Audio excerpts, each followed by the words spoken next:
JK Yadav Films present.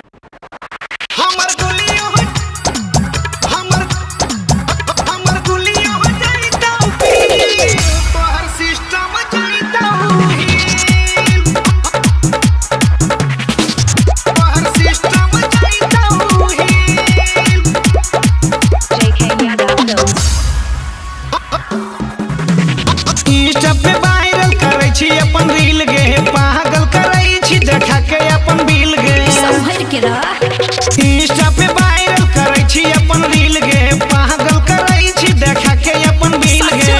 हमरे और देखबे बड़का के झील छो तोहर तोरी देब छोरी आगे सील हमर गुलियो हो जाई त पील तोहर तोरी देब छोरी आगे सील हमर गुलियो हो जाई त पील हमर गुलियो हो जाई त पील तोहर सिस्टम जाई त ही अरे चल हिंगा अरे हमर गुलियो हमर गुलियो हो जाई त पील तोहर सिस्टम जाई त ही JK Yadav Films तोहर सिस्टम जाई त ही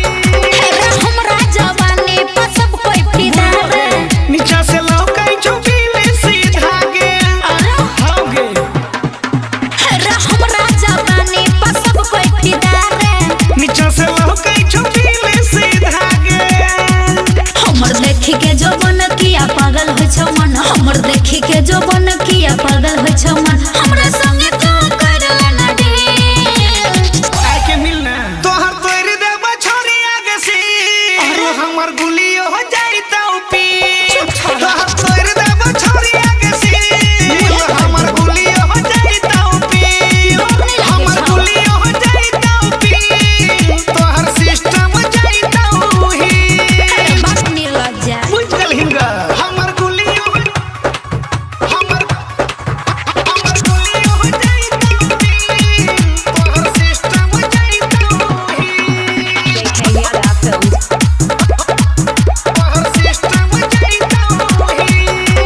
कितना गराई छ तोरा के अंदर डूजे भी देखी के हमर समंदर हम के बुझले कितना गराई छ तोरा के अंदर डूजे भी देखी के हमर समंदर चल चल भीतर जेते जब गिल दे कोई बहिन फील भीतर जेते जब गिल दे कोई बहिन फील ओहन बाबर के नहीं छौकी निकलता ना तोहर तोरी देब छोरी आगे सील हमर गुलियो हो जाई त पील तोहर तोरी देब छोरी आगे सील हमर गुलियो हो जाई त पील हमर गुलियो हो जाई त पील तोहर सिस्टम जाई त ही अरे जो JK Yadav Films